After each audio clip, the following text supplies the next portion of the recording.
Good evening, sir. Good evening, Rashid. Good evening, sir.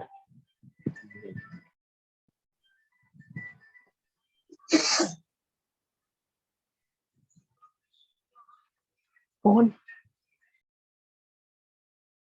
क्या पढ़ना है रशीद आज हम लोग को? सर मैकेनिज्म में पढ़ना है. मैकेनिज्म ऑफ रेस्पिरेशन, है ना? Yes sir.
Good evening, sir.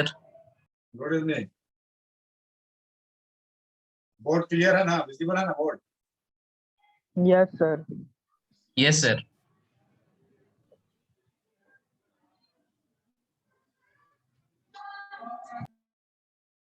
दो मिनट और वेट कर लो, स्टार्ट कर देते हैं class.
Good evening, sir. Good evening.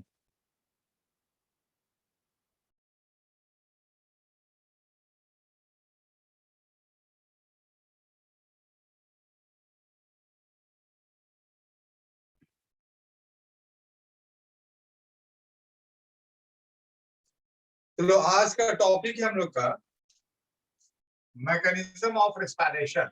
Sir, respiration in human beings के बारे में लिखवाना था. अच्छा, उसको लिखवाना है. Yes, sir. सिर्फ ड्रा अति फिगर ड्रा करवाए थे. हाँ.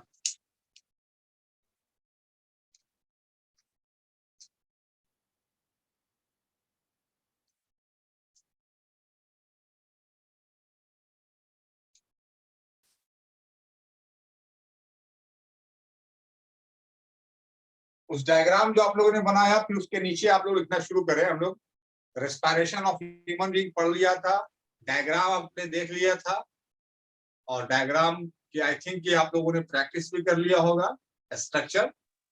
अब उसका हम लोग जो डायग्राम आपने प्रैक्टिस किया उसको हम लोग लिखवा लेते हैं, उसको लिख लेते हैं हम। अब लिखो पहले air enters to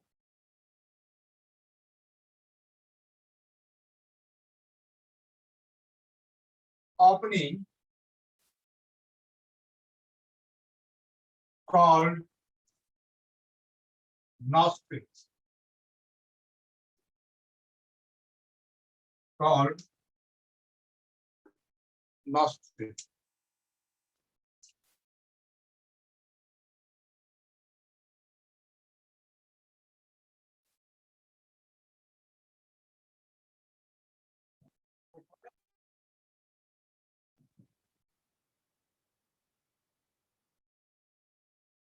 Which leads into nasal cavity,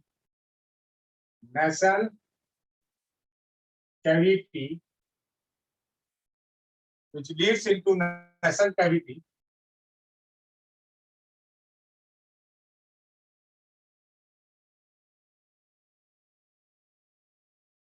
and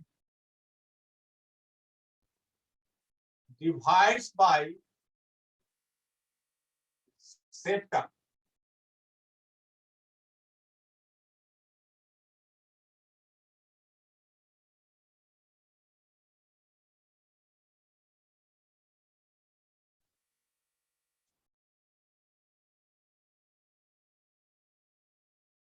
Inside the nasal cavity,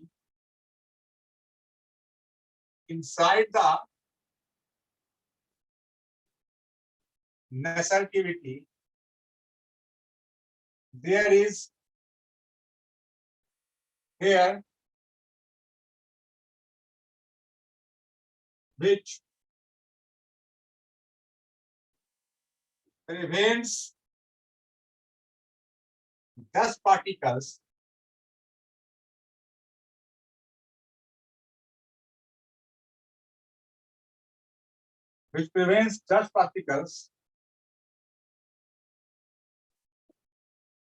during inhalation to go inside the lungs.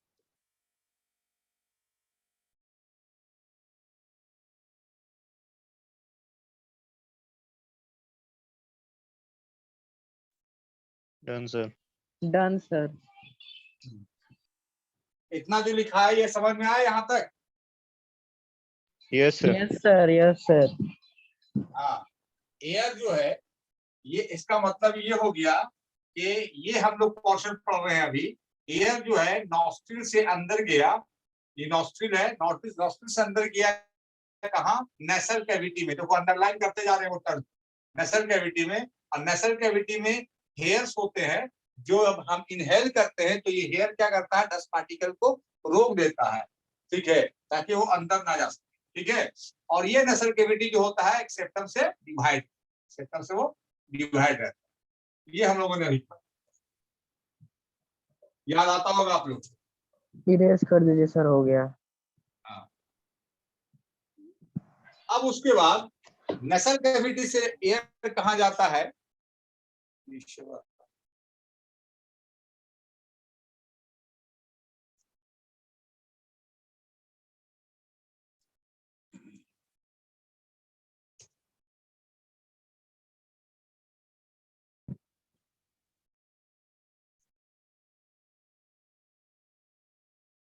अब लिखो air,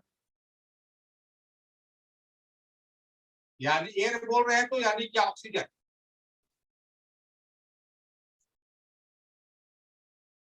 passes through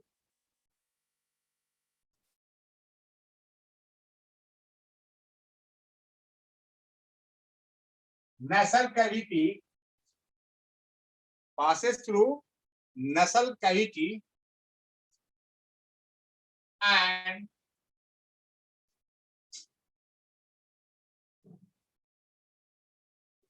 leads into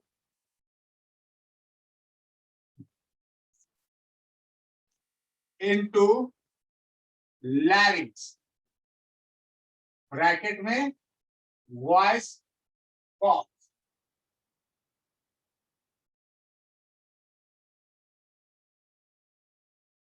Leeds में तो समझ नहीं रहा।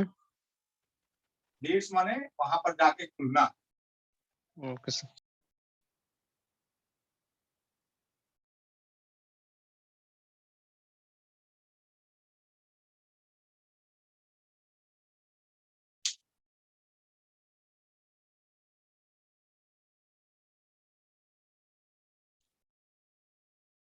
हो जाएगा बोलना। हो गया सर। डन होने सर। दो, सारे का होने दो। हो गया सर। हो गया सर। इरेज कर रहे हैं।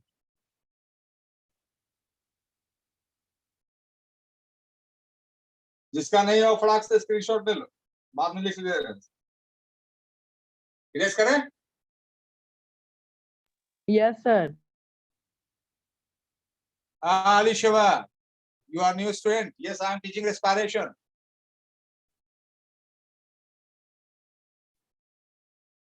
अभी इरेज कर रहे हैं, ठीक है?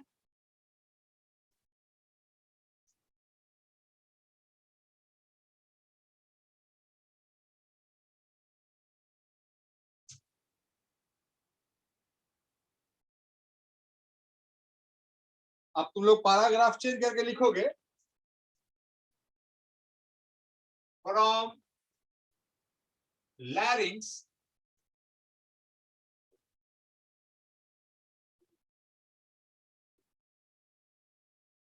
oxygen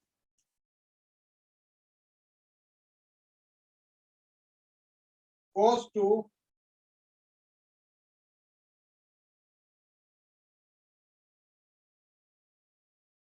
flexible tube called trachea, which is made up of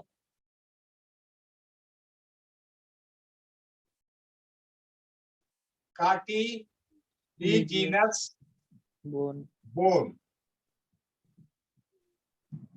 and hence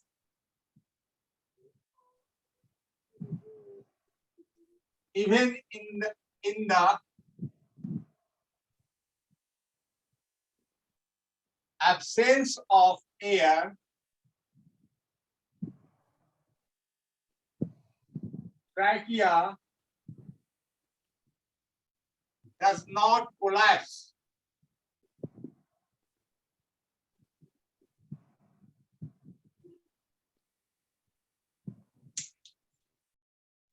done sir.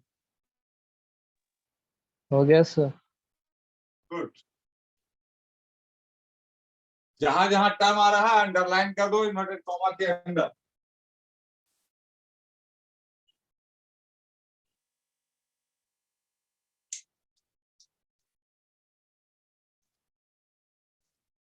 अब फिर लिखो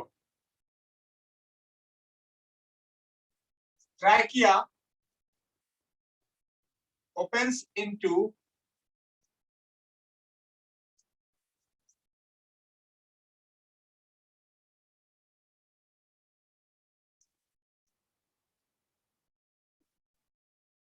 bronchus, which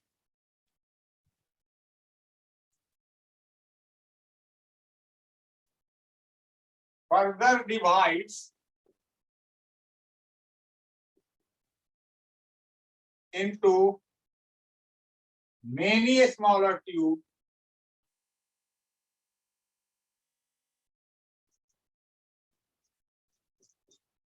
called bronchioles.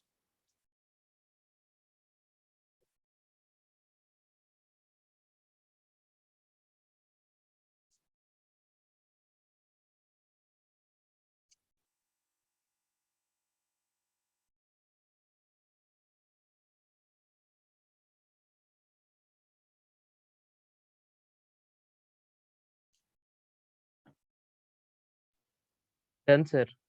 Done sir. Okay.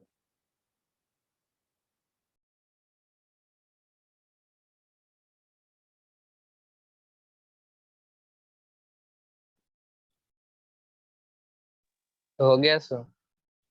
ठीक है, रेस्ट कर रहे हैं।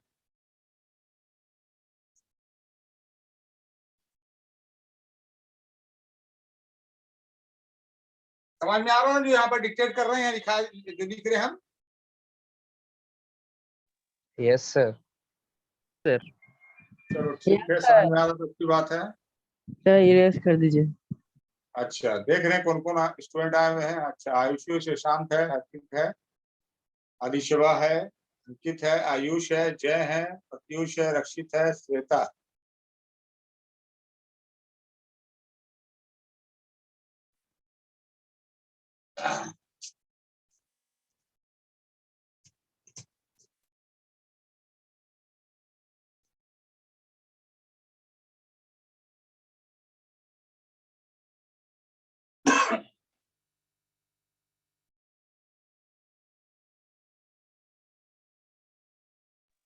सर ये टॉपिक का नाम क्या है?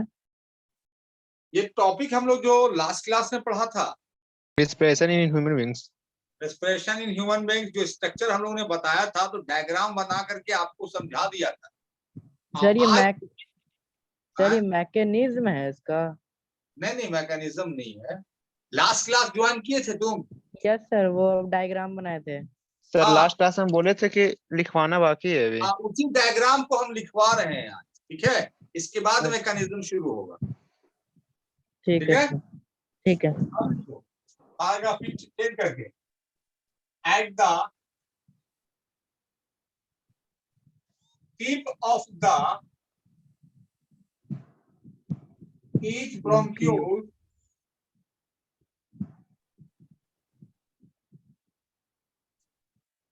there is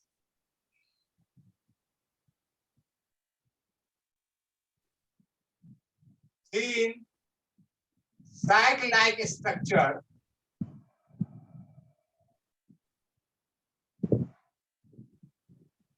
called, क्या बोलते हैं? एल्वियोली। हाँ, very good, called alveoli।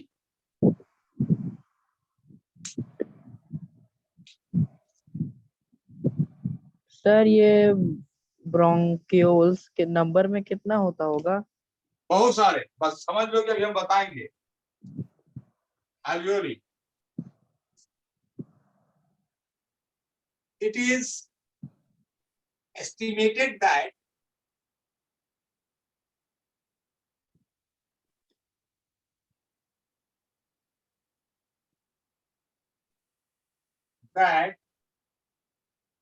millions of alveoli of alveoli found in the both of lungs। सोच लो कितना हो। एक में मिलियन है हाँ, और दोनों मिला के 2 मिलियन। मिलियंस ऑफ, 1 मिलियन नहीं, उससे भी कहीं ज्यादा। इतना बड़ा हो, इतना अल्वियोली होता है सर कि साइड हुई अगर तो हम हमको। लोग अपना अल्वियोली निकाल करके उसको मैदान में ऐसे ऐसे खोल खोल के सजाने लगे हम लोग, ठीक है, तो जो सानिया साइना मिर्जा मिर्जा जो लॉन कोर्ट टेनिस खेलती खेलती है है। ना, उस सर कोर्ट साइड हुई के ना। बराबर हो जाएगा। तुम सोच लो कितना बड़ा, कितना। Yes sir, done sir. ठीक है, यस सर। देखो, and it is the part where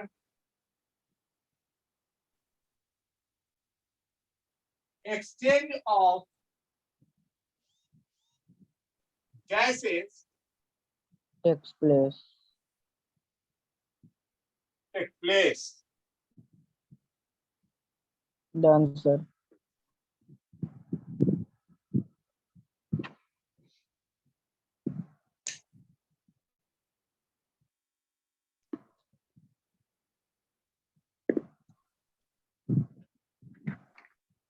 अब लिखो all the part from bronchus यानी कि bronchioles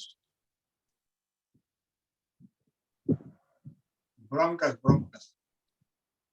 bronchial,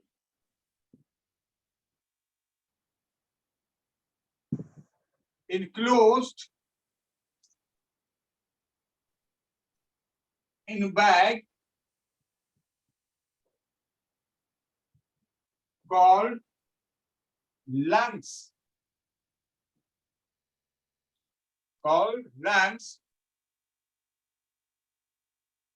having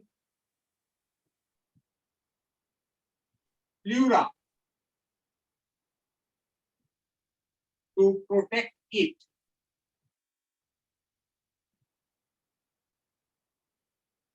yes sir, जो अभी न्यू स्टूडेंट आई है उसको समझ में नहीं आता होगा क्योंकि हम लोग स्टार्ट ले रहे हैं बीच से, है ना?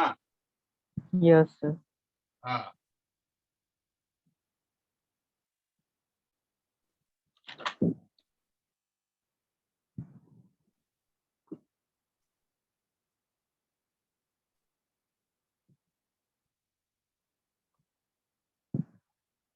उनको भी समझ में आ जाएगा जिनको समझ में नहीं आया है। एक मतलब फिर रिपीट कर रहे हैं किसी क्लास में। done sir, हो गया? yes चलेगा? sir, yes sir, हो गया, जय यस सर हो गया। हाँ ठीक। यस ज्वाइन नहीं किया है no no sir, no sir, वो आजकल घूम बहुत रहा। Yes sir. हाँ, एक तो साइकिल मिल गया और घूमता हो।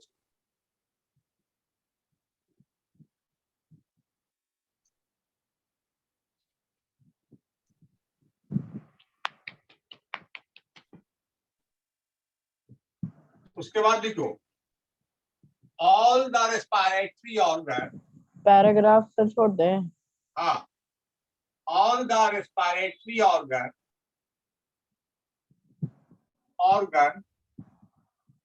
enclosed in a cavity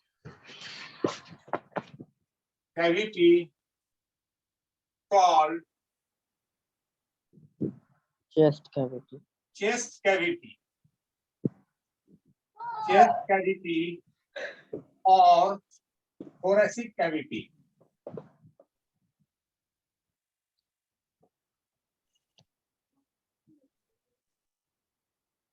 Thoracic cavity. cavity,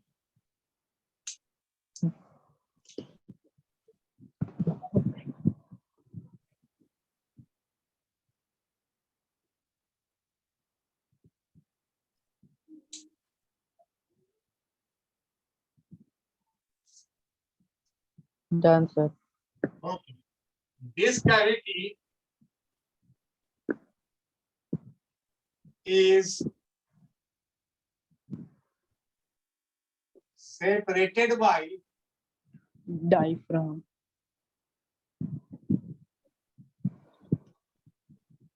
diaphragm. D-I-A.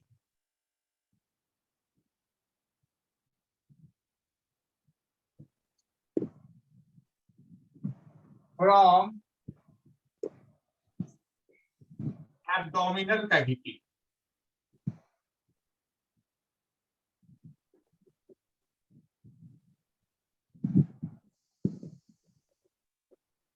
Diaphragm is a muscular sheet.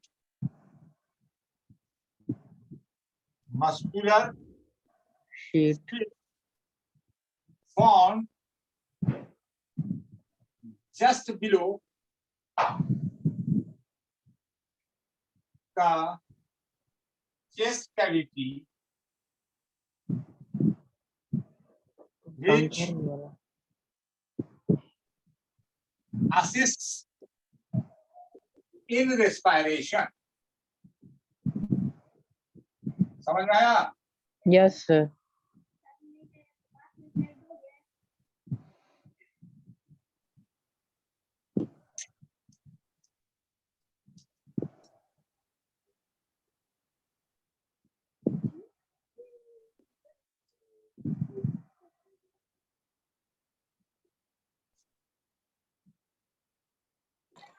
Sir तो इसे वो कैविटी क्यों बोलते हैं?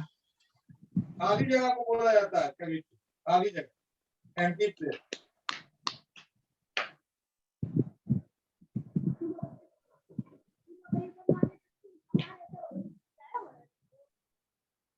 Done sir. Okay,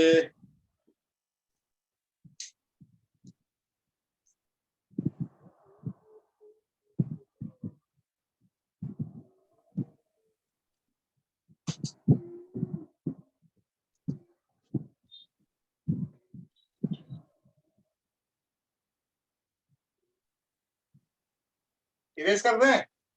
yes sir. Yes sir. Pleura protect को, लंग्स को प्रोटेक्ट करता है, लंग्स को। अलिशबा, प्लूरा जो है लंग्स का के पास outer covering protection layer. Sir वो अंदर से ना प्रोटेक्ट करता है। हाँ सर वो अंदर से ना प्रोटेक्ट करता है, हाँ, अब बाहर से। बाहर से तो ऑटोमेटिकली कैविटी के अंदर।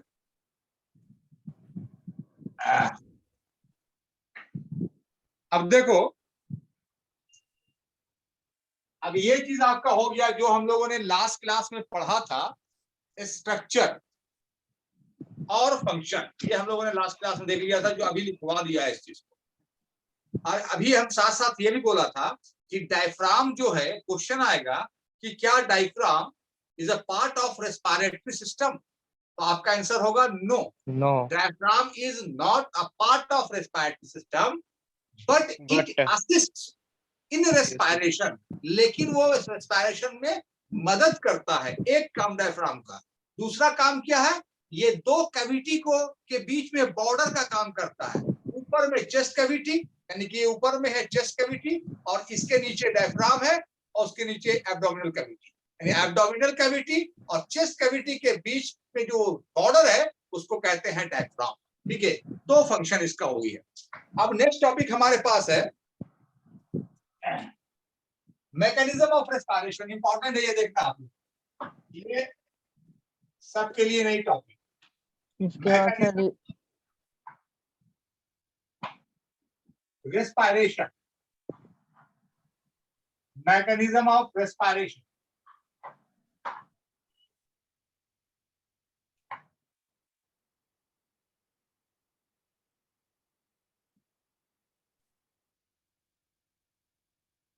पहला, during inhalation, during inhalation. Divesh, yes sir. हाँ रहना है, रहना नहीं है।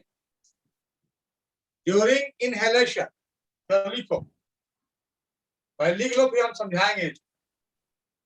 बोलिए।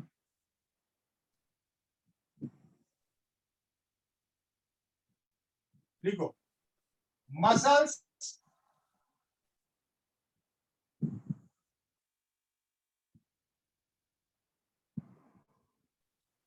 attached to the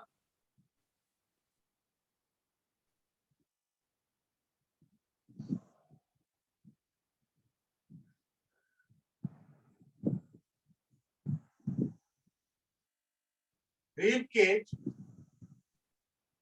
contracts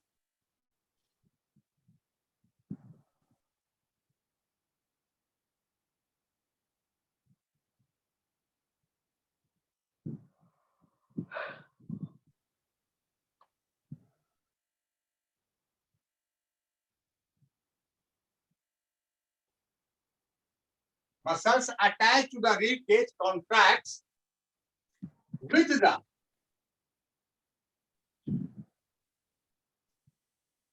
contraction of diaphragm, एकदम समझ समझ के लिखना, अभी समझाएंगे भी हम। यानी कि मसल्स जो रीब केज के ऊपर है चढ़ा हुआ, और डायफ्राम, ये दोनों कॉन्ट्रैक्ट करता है। क्या यस करता सर, है? हाँ, कॉन्ट्रैक्ट करता है। कॉन्ट्रैक्ट करता है। सर नहीं समझ आया। नहीं समझ में आएगा, पहले लिखो तो समझ में नहीं आएगा। हो गया सर, आगे हाँ। लिखिए। आगे लिख रहे हैं।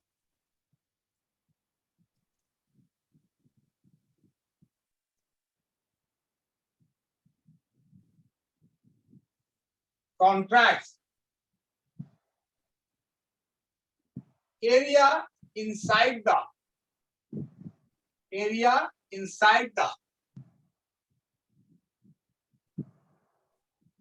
chest cavity,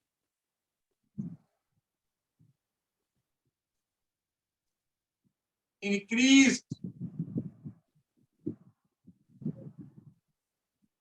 and the pressure decreased, and the pressure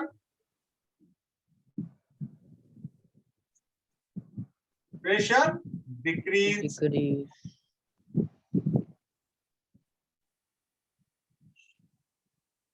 sir ये मैकेनिज्म ऑफ इंस्पायरेशन बात खत्म ना हो गया? अब क्या बोल रहे हो? सर ये मैकेनिज्म ऑफ इंस्पायरेशन के बाद दूसरा टॉपिक ना, सर्कुलेशन या एक्सक्रीशन? ट्रांसपोर्ट वे स्टार्ट। इसके बाद दूसरा टॉपिक शुरू हो जाएगा। यस आई थिंक अब नेक्स्ट क्लास में होगा, ट्रांसपोर्ट हो जाएगा। पहले इसको लिखो ना, आज इस टॉपिक को खत्म कर देना। यस सर, लिख लिए, वो आगे लिखिए। हाँ, एंड द प्रेशर डिक्रीज। ठीक है, अब यहां से अपना फिजिक्स वाला दिमाग लगाना है। हम लोग क्लास 9 में पढ़े थे, फिर नहीं चल रहा।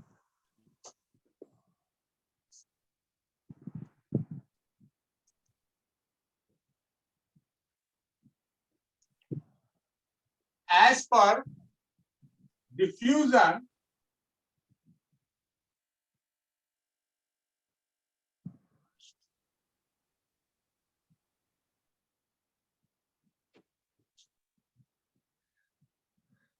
as per law of diffusion,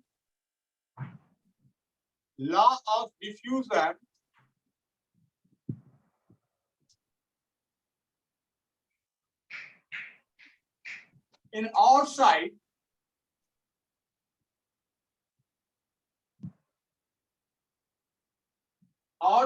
the body,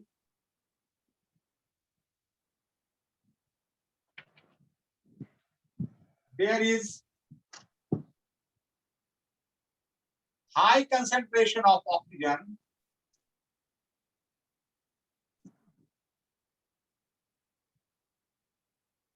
oxygen which moves. Which moves? आगे सर। एक minute.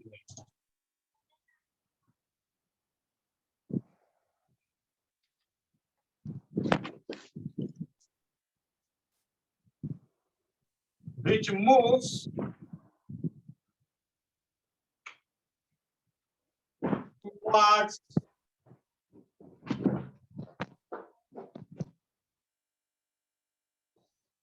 towards the area of low concentration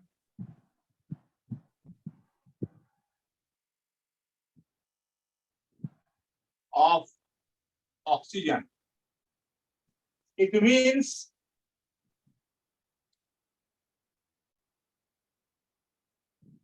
oxygen, लिखते जाओ, अभी समझ में नहीं आएगा आप लोग को, घबराना मत। यस सर, लिख ही रहे सर, लिख रहे। एंड ऑक्सीजन के बाद क्या बोले, लिखिए सर। ऑक्सीजन के बाद rushes down and reach to the alveoli. चलो, ये हो गया इनहेलेशन। Over sir.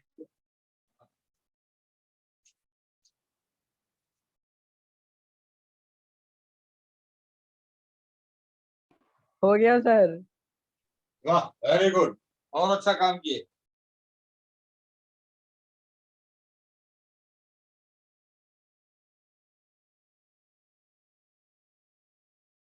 आज स्टूडेंट कम ज्वाइन किए हैं। दिवेश, आयुषी, आयुषी हो ना? आयुषी सब ऑन करके गायब हो जाती है। Shashank, yes sir. हाँ रहना है। आयुषी ने जवाब नहीं दिया है। Utpal, yes sir. हाँ यस सर लिख रहे हैं। हाँ ठीक है। Alishba,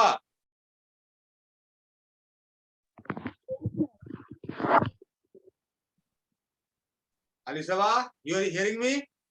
Yes, sir. हाँ आयुष, आयुष हो ना? Yes sir. हाँ जय तो वही है। प्रत्युष, प्रत्युष Yes, अभी तुम sir. बाहर निकल गए थे। ठीक Yes, है। sir. हाँ रक्षित है ये। चलो ठीक। आयुषी ने जवाब नहीं दिया।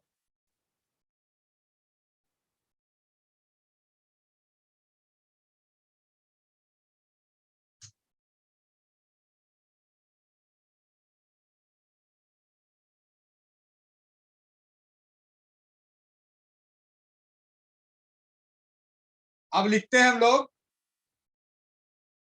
During exhalation, during exhalation,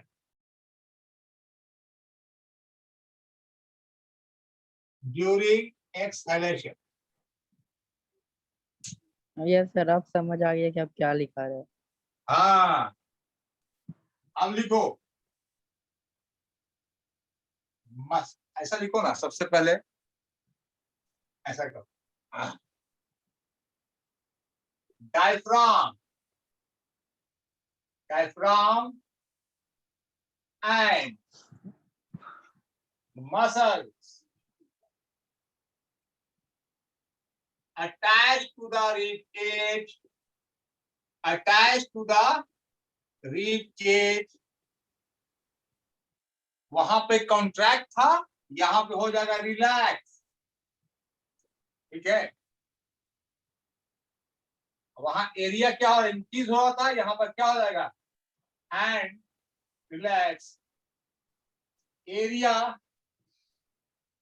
inside the chest cavity, chest cavity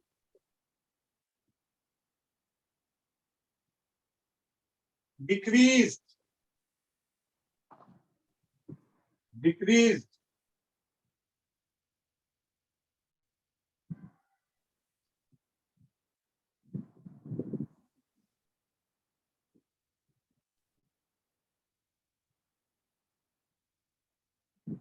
and the CO2 pushes up, and the CO2 pushes up by the process of diffusion,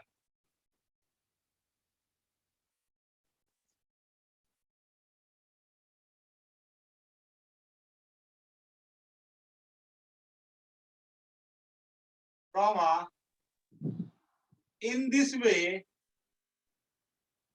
CO2 goes out through nostril। हो गया सर। हाँ अब हो गया। देखो तुमको लगता होगा बहुत बड़ा है, अभी समझने में कितना आसान हो जाएगा। Done sir. नो सर, समझ आ गया। समझ आ गया। अभी और पहले समझ सर, आएगा जब हम फ्लो चार्ट बनाएंगे तब। सर पहले लिख रहे तो समझ नहीं आ रहा था, ये वाला समझ आ गया। हाँ इरेज करें। Yes yes sir. Sir. Yes, sir. Yes sir. हाँ।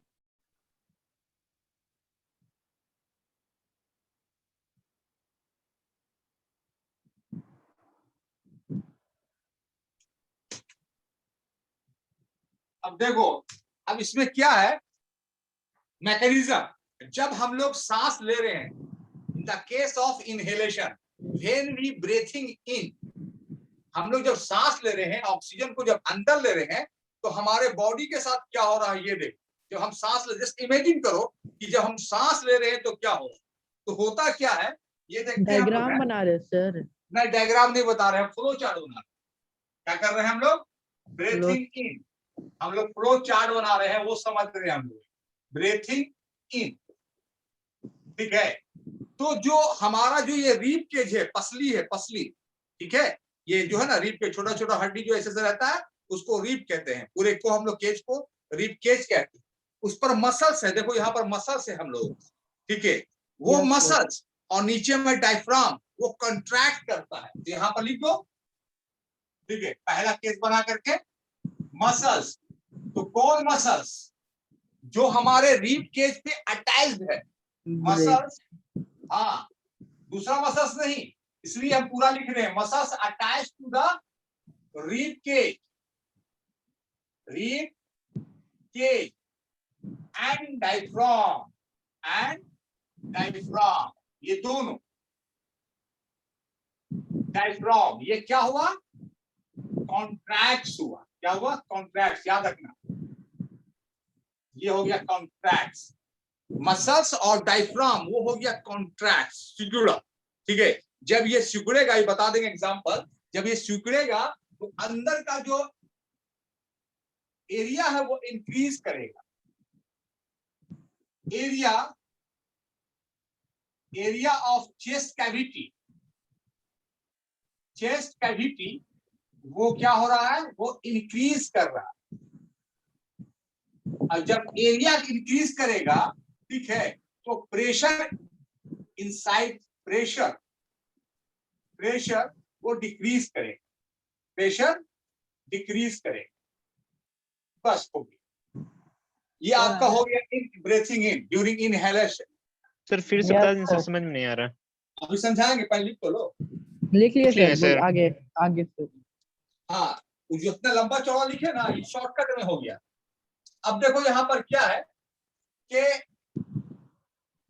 अच्छे समझ में आ गया, जो मसल्स है, ठीक है, और जो डायफ्राम है वो कॉन्ट्रैक्ट कर रहा है, क्या कर रहा है, साइड हटिए सर, साइड। हाँ, कॉन्ट्रैक्ट कर रहा है। कैसे कॉन्ट्रैक्ट कर रहा है, ये समझो कि एक बलून है, उसमें हवा भरा हुआ है, एक गुब्बारा है, हवा भरा हुआ है इतना बड़ा।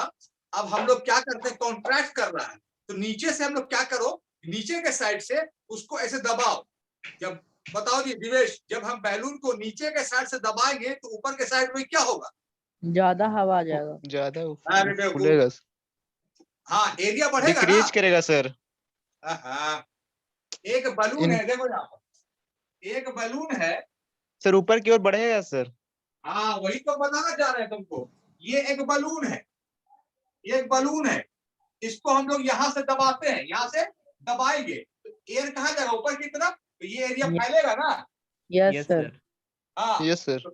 हाँ, तो वही हम बताना चाह रहे हैं कि मसल्स और डायफ्राम जब कॉन्ट्रैक्ट करेगा, जब क्या करेगा, कॉन्ट्रैक्ट करेगा, ये नीचे वाला डायफ्राम, ठीक है, जब ये कॉन्ट्रैक्ट करेगा किसके साथ, मसल्स के साथ।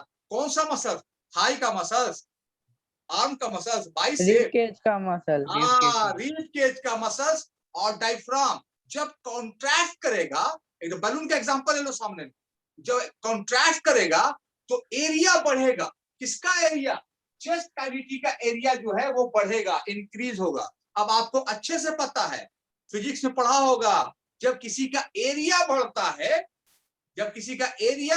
है तो प्रेशर डिक्रीज करता है, प्रेशर घटता है, याद पढ़े हो जय। Yes sir, yes sir. Yes sir, yes sir. Yes sir, पढ़े हैं। कोई भी बिल्डिंग बनता है, बड़ी बड़ी बिल्डिंग, तुम देखोगे कि बिल्डिंग का जो बेसमेंट होता है वो चौड़ा होता है, बिल्डिंग जो है उसके नीचे पतली होकर ऊपर जाती है, ठीक है, ताकि बिल्डिंग का जो प्रेशर है वो ज्यादा ना पड़े।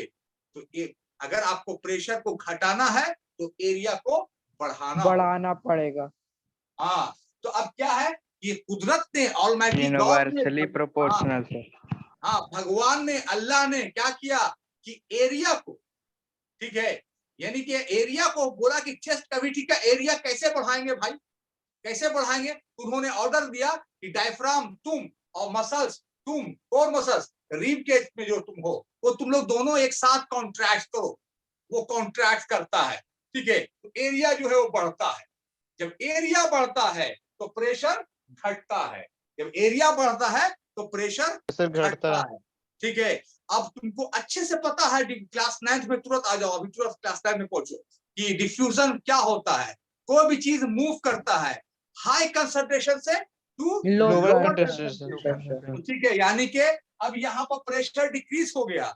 बाहर में प्रेशर ज्यादा है, बाहर में प्रेशर ज्यादा है, अंदर में प्रेशर कम है। तो बाहर से अंदर की तरफ जो भी ऑक्सीजन है नॉस्ट्रिल के थ्रू ससड़ा करके आपके पहुंच जाएगा अल्वेओली के पास। समझ में आ गया? Yes yes sir. सर। कोई दिक्कत किसी को भी है? अगर बोलो तो रिपीट करेंगे। नो सर, नहीं दिक्कत है। अब याद हो गया होगा मेरे ख्याल से तुम लोग को मैकेनिज्म। पहला inhalation. Yes sir. Yes sir. हाँ, एकदम कुछ नहीं। अब इसी का जस्ट अपोजिट कर देते हैं हम लोग। ठीक है, तो वो हो जाएगा एक्सहेलेशन। जस्ट अपोजिट कहां पे करेंगे? ठीक है, जस्ट अपोजिट करेंगे हम लोग, यहां को इसको हटा देंगे। ठीक है, कॉन्ट्रैक्ट की जगह पे कर देंगे रिलैक्स। रिलैक्स। ठीक है, और इंक्रीज के जगह पे कर देंगे हम लोग डिक्रीज। decrease। Pressure increase. ठीक है, और यहाँ डिक्रीज के जगह पे हम लोग कर देंगे प्रेशर इंक्रीज। ठीक है, यस सर। और यहाँ पर ब्रेथिंग इन लिखा था, यहाँ पर ब्रेथिंग ब्रीथिंग आउट। दूसरा पॉइंट उठा तक। कितना इजी है, उतना बड़ा राम कथा सुना दिया, लिख दिया एक पेज का, और देखो शॉर्टकट में।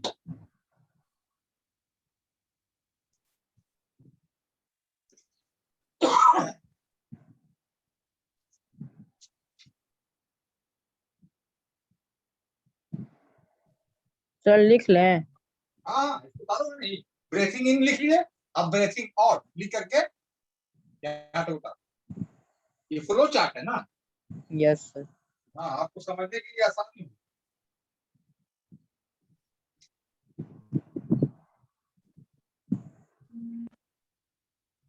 यस सर, लिख लिए।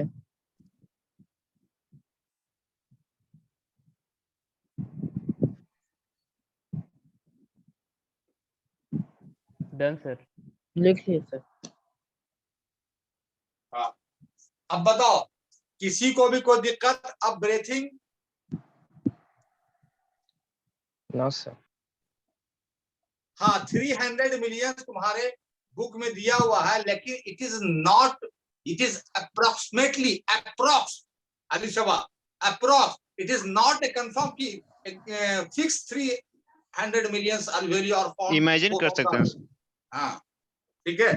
अब यहाँ पे देखो, किसी बुक में कुछ और, किसी बुक में आपको सिर्फ आंसर करना होगा मिलियंस ऑफ अल्वेओली। ये ऐसा एस्टिमेट किया गया है कि अगर सबको खोल देंगे और ग्राउंड में सेट कर देंगे तो उसमें मतलब कि वो लॉन टेनिस के कोर्ट के बराबर हो जाएगा। अब यहाँ पर तुम देखो कि अब हम लोग एक्सहेलेशन में कर रहे हैं, तो अब वहां पर इनहेलेशन में क्या हो रहा था? कॉन्ट्रैक्ट हो रहा था। अब यहाँ पर क्या है? वो रिलैक्स। अब यही बलून जो हमने रक्षित माइक बंद करो ना। कौन हल्ला कर रहा है? रक्षित है? रक्षित म्यूट कर लो। नो सर, मेरे माइक से आवाज नहीं आ रहा। अच्छा, किसी के माइक से हो तो म्यूट कर लो। ठीक है, अब तुम इसी बलून को तुम ले लो। अभी हमने क्या किया?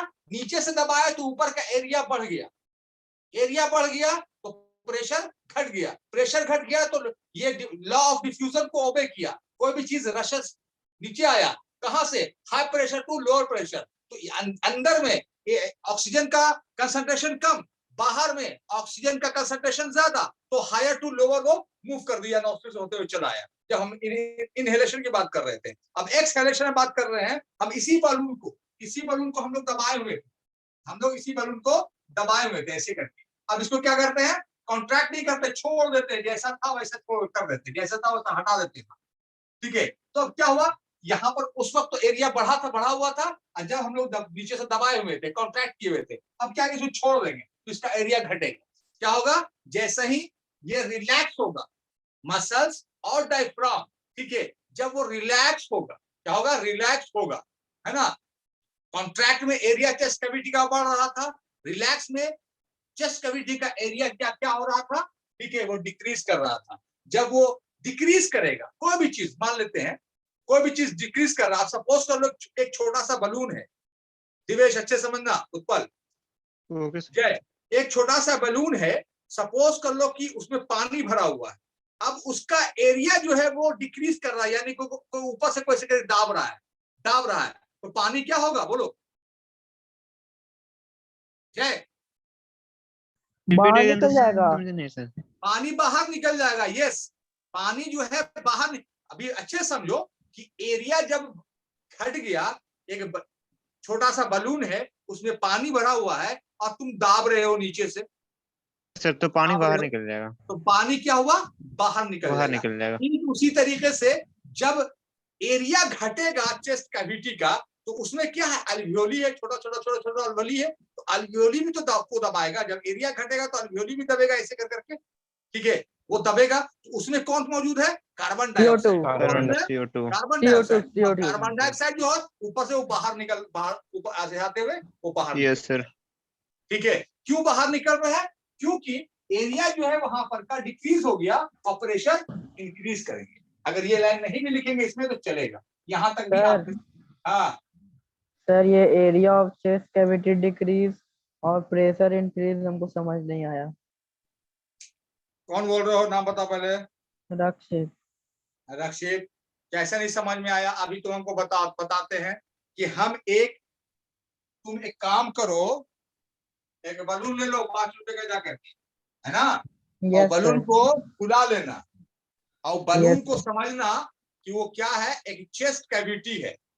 बलून के अंदर का जो कैविटी है जिसमें हवा भरा हुआ है वो चेस्ट कैविटी है। अब बलून का ऊपर वाला साइड जो है वो मसल्स जो रीब केज पर है, और नीचे वाला साइड जो है वो सपोज कर लेना कि वो डायफ्राम है। क्या है, डायफ्राम। ठीक है, अब वो क्या तुम नीचे से तुम उसको दबा रहे हो, ऐसे करके नीचे से दबा रहे हो। जब दबा रहे हो नीचे से, ठीक है, नीचे से ये दबा रहे हो, तो ये वाला साइड जो है ये ऐसा हो, ठीक है, अंदर का जो एरिया दबा रहे हो, अंदर का जो चेस्ट कैविटी का जो एरिया है वो इंक्रीज कर रहा है। क्या हो रहा है, इंक्रीज कर रहा है, इंक्रीज कर रहा है। जब एरिया किसी का इंक्रीज करेगा तो प्रेशर क्या होगा, डिक्रीज करेगा। याद रख लेना, 9 में पढ़े होगे। यस सर, पढ़े। हाँ, एरिया इंक्रीज करेगा तो प्रेशर डिक्रीज करेगा, है ना। अब बताओ, जो चीज ज्यादा है, ज्यादा से कम की तरफ जाएगा या कम से ज्यादा की तरफ आएगा? ठीक है, बताओ पहले। ज्यादा से कम की तरफ जाएगा, यानी हायर टू लोअर जाएगा। अब yes, देखो यहाँ पर प्रेशर क्या हो गया, डिक्रीज हो गया अंदर में चेस्ट कैविटी के, और हम लोग के बॉडी के बाहर प्रेशर इंक्रीज कर गया, यानी high pressure to lower pressure की तरफ ऑक्सीजन जो है मूव कर जाएगा। आई बात समझ में? Yes sir. हाँ, उसी तरह से जब हम लोग एक्सहेल करेंगे, जब सांस रिलीज करेंगे, तो अब क्या होगा, अब कॉन्ट्रैक्ट नहीं करना है, अब छोड़ दो इसको, अब इसको छोड़ दो, ठीक है, ये इसको छोड़ दो। जब छोड़ोगे तो इसका एरिया ऑटोमेटिक क्या होगा, कम हो जाएगा, एरिया जो है कम हो जाएगा। तो muscles attach to the diaphragm relax, हमने छोड़ दिया, ठीक है। तो क्या हुआ, एरिया जो है चेस्ट कैविटी का उसके पहले इंक्रीज था, डिक्रीज कर गया। जब एरिया डिक्रीज करेगा तो प्रेशर ऑटोमेटिकली क्या होगा, इंक्रीज करेगा। तो यहाँ पर का प्रेशर ज्यादा हो गया और बाहर का प्रेशर कम हो गया, यानी कि यहाँ पर कार्बन डाइऑक्साइड बॉडी के अंदर अधोली में कार्बन डाइऑक्साइड ज्यादा है और बाहर में कार्बन डाइऑक्साइड कम है, ठीक है। तो अब क्या होगा, हायर टू लोअर वो मूव करेगा। उसके साथ साथ और क्या हो रहा है, एरिया भी जो कॉन्ट्रैक्ट हो रहा है, एरिया जो चेस्ट कैविटी का डिक्रीज कर गया। तो बस एग्जांपल ले लो कि एक बलून में पानी है, उस पर ऐसे दबा रहे हैं, जब दबा रहे हैं तो पूरा पानी जो है बाहर निकल रहा है। इसी तरह से पूरा कार्बन डाइऑक्साइड जो है बाहर निकला, ठीक है, कहाँ गया, ब्रोंक्यूल्स में, ब्रोंक्यूल से ब्रोंकस से ट्रैकिया में, ट्रैकिया से लैरिंक्स में, है ना। Yes sir. ठीक है, लैरिंक्स यानी कि विंड पाइप से में, ठीक है। अब वहां से कहाँ गया तुम्हारा, नसल कैविटी से नॉस्ट्रिल से बाहर। यस। चलो ठीक है, अब हम इस टॉपिक समझ में आ गया ना, मैकेनिज्म समझ में आ गया सबको? Yes sir. चलो ठीक है, यस सर। चलो मैकेनिज्म समझ में आ गया।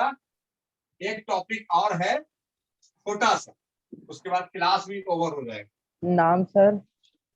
नाम बता रहे हैं, कोई एक स्टूडेंट गायब हुआ है, देखने तो पहले हमको, तब ना बाद में पूछेंगे उससे जब बोलेगा। रशीद है, दिवेश है, शशांक है, हरित उत्पल है, अलीशबा है, आयुष है, जय है, बस लगता है आयुषी गायब हो गया। ठीक, अब देखो, अब पॉइंट बना के लिखना है आपको, पॉइंट बना के breathing rate, breathing rate 15 to 18 times per minute.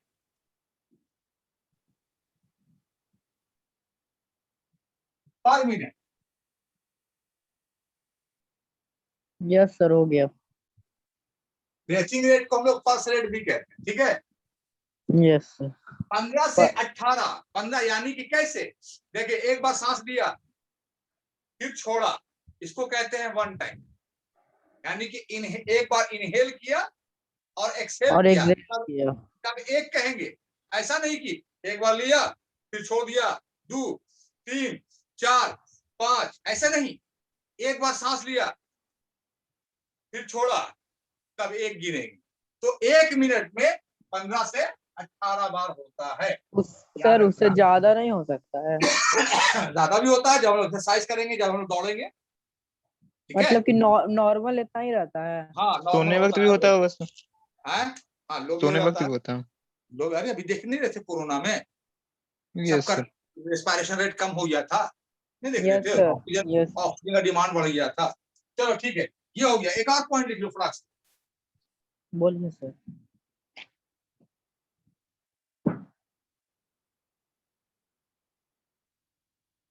12 to 18 ग्राम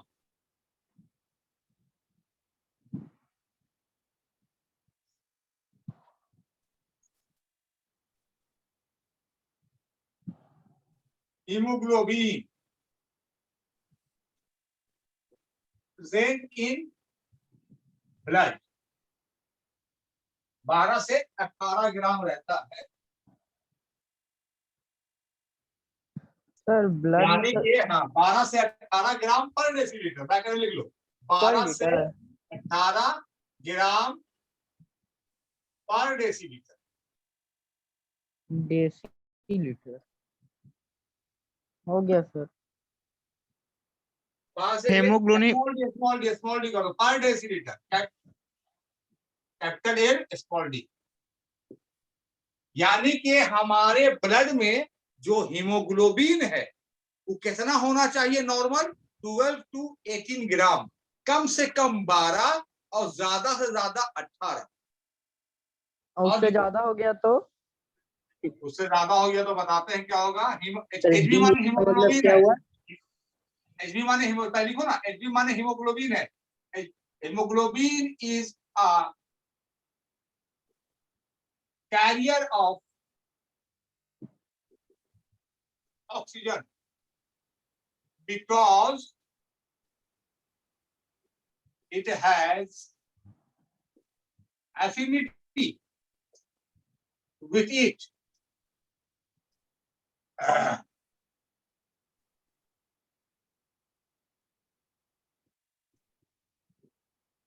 हो गया सर। सर उससे ज्यादा होता तो वही बीपी बढ़ जाता है वही, हाँ, और कम हो जाता तो बीपी लो हो जाता सर है। इट हैज के बाद क्या लिखा हुआ है सर? हाँ, it has, because it has, last paragraph. because it has affinity, AFFINITY, affinity का मतलब होता है अट्रैक्शन। तो हेमोग्लोबिन की कमी जैसे एनीमिया होता है ना? हाँ, अगर इससे कम हो गया, 12 से कम हो गया तो उस बीमारी को एनीमिया कहते हैं। और ज्यादा हो गया तो? पर एक्सीमिया कहलाता है वो, पर एक्सीमिया। हो गया सर, टॉपिक डीएल खत्म। का मतलब क्या हुआ सर? हाँ, डीएल का? देसी लीटर, देसी लीटर लीटर पानी, लीटर में ओ, तौलते हो, अच्छा लीटर। 1 litre 2 litre. अब इसको समझ लो, खाली हम तुमको समझाना चाहते हैं क्या होता है, ज्यादा नहीं है, टॉपिक फिनिश होगा, इससे क्वेश्चन आता है इसलिए आपको समझाना चाह रहे हैं। अब देखो एक चीज और लिख लो, कार्बन मोनोऑक्साइड प्लस हीमोग्लोबिन मिल करके क्या बनाता है, एक कंपाउंड बनाता है, कार्बो ऑक्सी ग्लोबिन। ग्लोबिन। ये क्या है, ये एक स्टेबल कंपाउंड है, ये एक स्टेबल कंपाउंड। क्यों, अब लिखेंगे यहां पर हीमोग्लोबिन हैज more affinity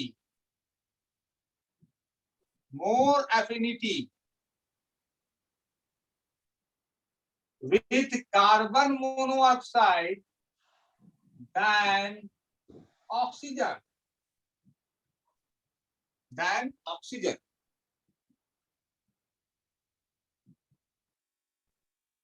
तो सर बॉडी में कार्बन मोनोऑक्साइड कहाँ से आता होगा? अरे देखो, अभी हम लोग सांस ले रहे थे तो CO2 में बन रहा था 38 ATP के साथ। Yes sir. तब हो गया सर, आगे। हाँ बस, अब इसको समझ लेना, बस अब कुछ नहीं करना।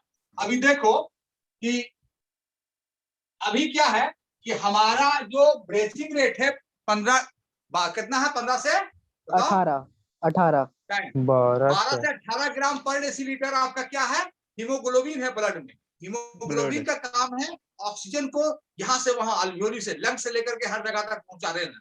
क्यों भाई, ऑक्सीजन और हीमोग्लोबिन, ऑक्सीजन जो है, ऑक्सीजन और हीमोग्लोबिन बहुत ही अच्छे दोस्त है। जहां जाएगा हीमोग्लोबिन वहां जाएगा ऑक्सीजन, क्योंकि इन लोग में मोहब्बत बहुत है, एफिनिटी बहुत है, अट्रैक्शन बहुत है, इसलिए हीमोग्लोबिन जो है ऑक्सीजन को कैरी करती है। ठीक है, यहाँ से वहां। और गलती से एयर पोल्यूशन के कारण, ठीक है, हम लोग जिस जगह पे है, जैसे दिल्ली जैसे जगह पे बहुत ज्यादा पोल्यूशन है, या बंद कमरे में जहां पर कोयला जला हुआ है, तो कार्बन मोनोऑक्साइड अगर अंदर चला गया, ऑक्सीजन के जगह पर कार्बन मोनोऑक्साइड या ऑक्सीजन के साथ ही चला गया, ठीक है, कार्बन मोनोऑक्साइड। तो कार्बन मोनोऑक्साइड जैसे ही किया, ठीक है, जैसे ही किया कार्बन मोनोऑक्साइड, तो ब्लड के पास जैसे ही पहुंचा, ठीक है, तो हीमोग्लोबिन देखेगा, अरे ये तो मेरा बचपन का दोस्त है, ठीक है। तो ऑक्सीजन से ज्यादा मोहब्बत हीमोग्लोबिन को है कार्बन मोनोऑक्साइड, याद रखना, ठीक है। ये वक्तिया दोस्त हुआ, इसमें मोहब्बत है, लेकिन जैसे ही हीमोग्लोबिन ने देखा कार्बन मोनोऑक्साइड को, आके गले मिल गया, चिपक गया एक दूसरे से, और रोने लगा, पूछने लगा क्या हाल है यार, कार्बन मोनोऑक्साइड कहाँ हमको छोड़ के चले गए थे। तो बोला कि नहीं, इंसान लोग अभी जो है पोल्यूशन किया ना, तब मेरे को मौका मिला तो उससे मिलने के लिए, चलो हम लोग आ गए मिल लिए, चलो आओ गले मिल करके हम लोग रोते होते हैं, दिल का हाल बुझाते हैं, ठीक है। ये लोग मिलते हैं और कार्बोऑक्सी हीमोग्लोबिन एक कंपाउंड बना देता है, जो कि स्टेबल कंपाउंड है।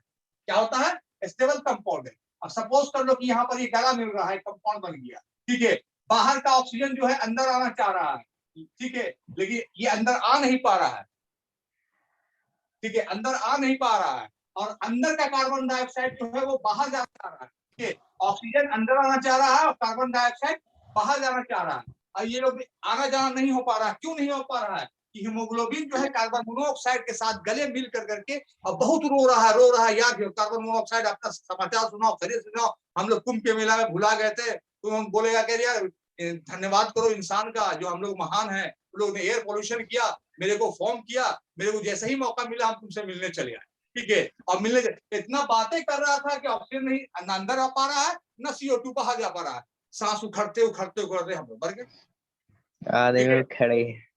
हाँ मर गए, सांस उखड़ गई, मर गए, ठीक है। तो कितना अच्छा इंसान है कि बताओ, इंसान की भी दाद देनी चाहिए हम लोगों को। हम लोग दो बिछड़े हुए को मिला दिया, किसको कार्बन मोनोऑक्साइड और हीमोग्लोबिन से। हाँ, तो हम लोग महान है, हमेशा याद रखना। अब जाके ये टॉपिक फिनिश हो गया। नेक्स्ट डे में हम लोग नेक्स्ट क्लास टॉपिक रहेगा ट्रांसपोर्ट का। इसके बाद आप लोग के पास अगर एनसीईआरटी है तो उसके क्वेश्चन आंसर करोगे, और अगर आपके पास साइड बुक है, साथ तो कर रही है। More practice, more command, transparent आपका कॉन्सेप्ट रहेगा। अगर ये कॉन्सेप्ट क्लियर रहेगा तो you can get good marks, ठीक है। Okay, yes sir. चलो good bye. Bye sir. Bye sir. Okay bye. Good evening. Bye sir. Bye. Good evening sir. Good evening.